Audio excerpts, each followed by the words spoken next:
situation that I want to get into with our aviation reporter, Richard Kaplan, that kind of controversial with some of the airlines.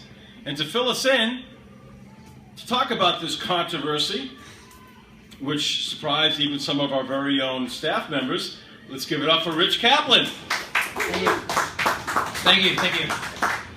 Good evening, Long Beach. Good evening, Long Island, South Shore. It's always a pleasure to be with you. The skies are foggy, but we've just been given clearance to take off, so let's fly. On this edition, I want to take on a rather weighty issue, no pun intended, and that is why the airlines feel it appropriate to charge overweight passengers for an extra seat that they may or may not need. Now, this all began when Samoa Air announced that it would begin charging passengers by weight. The airline industry buzzed with reports that overweight passengers should pay more for air travel. While the debate on passenger weight certainly isn't new, airlines have been challenged to find ways to accommodate heavier travelers while pressured to sell seats and maintain customer safety and comfort. Safety regulations from the FAA mandate that passengers must be able to lower their armrests and sufficiently buckle and fasten their seat belts. However, the average seat width for a domestic economy flight ranges from 17 to 19 inches. Now, I did the math and I actually contacted 4 major US carriers, which I'm going to get to shortly. And I also polled some travelers at JFK's Terminal 6, which is, I believe, the international terminal where British flies out of. So I actually got some opinions on this, and I'm going to get into that. So that happens when you can't fit in the seat. According to the U.S. Department of Transportation, airlines are not required by law to provide additional seating or an upgrade in the event additional space is required for a passenger. Now, this is the problem in a nutshell. There is no industry-wide policy, and each airline handles the situation differently. Meaning the airlines are free to pretty much do whatever they want on this. So we have to get a policy in place that all the airlines will agree to so we can fix this situation. So while we often get questions about passengers of size, it's not as straightforward answer as we might think. Knowing the airline policies can help you save money, which is important, and avoid embarrassment while boarding. Here's what I found by searching airline websites and calling them directly. Now, the first airline I contacted was Southwest Airlines. Southwest flies out of Islip, LaGuardia, and Newark. Passengers who can't fit into a seat must purchase an extra seat, either online or over the phone. Although they offer cheaper fares over the phone for the extra seat, Southwest also advises that a passenger of size may contact them for a refund of the cost of additional seating after travel. Overweight passengers of size who do not purchase an additional seat in advance have the options of purchasing just one seat and then discussing their seating needs with the customer service agent at their departing gate. Southwest does not have the option to bump a passenger to another flight if a seat is not available. Southwest Airlines width between armrests measures 17 inches, which is in the FAA guidelines. Now we go to American Airlines. American Airlines requires passengers to purchase an additional seat or upgrade if they are unable to fasten into the seat with the seat belt in their ticketed cabin. Unable to lower the armrests, American Airlines note passengers to address their seating needs at the time they book their seat. The additional seat must be available without upgrading, meaning they're not going to upgrade you to first class if you can't fit in coach. So don't even think about it. Or bumping a passenger.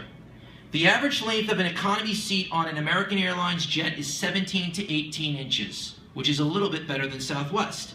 Now, this is the airline I personally recommend, Delta. Delta does not require passengers to purchase an additional seat. Economy seat width is 17.2 inches. So Delta is the most flexible when it comes to the overweight, which doesn't surprise me, and I'm going to get into that after. JetBlue Airways. No clear policy is stated online. When calling JetBlue, they advise to either purchase an additional seat at the current price or opt for a seatbelt extender. Now, JetBlue's seatbelts measure about 35 to 40 inches on the A320s and on the Embraer 190s and 321s. Now, their extender will extend the seatbelt by 25 inches, which sounds like nothing, but to an overweight passenger, that actually is a lot. Passengers who can't fit will have to purchase an extra seat at the current fare offered. Now, we all wish that there was some kind of industry standard, but for now, each airline handles this subject in their own unique way. Now, the reason why I like Delta, there's two reasons. One is because Delta recently was in the news because they had a flight depart and there were two passengers who were on their way to bury their mother who passed away. The pilot in flight turned the jet around, returned to the airport to pick up these two passengers and bring them to their destination. That speaks volumes because a lot of people ask, well, Rich, you're an aviation expert, what airline do you fly? I have a very simple rule for picking an airline. Safety, comfort, and how they address certain issues. And Delta has never let me down once. And that brings me to the most important segment, our top 3 airlines for 2015. At number 3 is a low-cost carrier that has put fun into the acronym of flight, Southwest. Southwest Airlines is not just your typical low-cost carrier. They offer flights all over the country. They're reliable. They've stuck to a one-jet operation, meaning they only fly 737, so they save a lot of money, but they pass the savings on to the passenger, and that's what's important. At number 2 is an airline I've personally been involved with. I did a little work for them, and I also flew them. They're the national airline of Hong Kong, Cathay Pacific Airways. Cathay Pacific has built a model on being extremely reliable. They have one of the youngest fleets in their industry, and most importantly, they fly mostly Boeing jets on their long haul. And as I alluded last week, if it's not Boeing, I ain't going. So I like that. And number 1 is an airline that if you are wealthy, and if any viewers out there are wealthy, and you can afford what I'm going to tell you, I'm about to blow your mind. Emirates. Fly Emirates is an airline that does not know the meaning of the word no. They will give you anything you ask for in first class. They were the first airline to offer a first class suite with an onboard shower. Now, if you're a corporate executive and you do business in Dubai, you want to go to Dubai clean, smelling good, looking good. That's a win-win right there. Secondly, they offer a full-size bed. We're not talking a seat, we're talking a bed. And they offer their passengers a menu that is rival to some 5-star restaurants, including Peter Luger. They're one of the top-rated airlines in the world for their airline cuisine in first class. Now, I did the math. The first-class ticket is $18,995. But for that money, you get amenities that you wouldn't even find on a cruise ship. And that's what makes Emirates so unique, and in my personal opinion, the number 1 airline for 2015. They also sponsor one of my favorite sports, soccer. And if you watch any of the soccer games, you see their name all over the place. You watch auto racing, they are huge. So to wrap it up, I just want to also give an honorable mention. If I could offer them an award, I'd give them a humanitarian award for excellence. Delta Airlines for that pilot turning the jet around, and also for being so friendly to New York.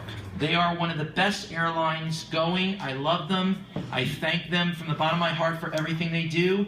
And on that note, I've just been informed by air traffic control. We've just been cleared for takeoff. So you guys have a wonderful Sunday, and thank you. All right.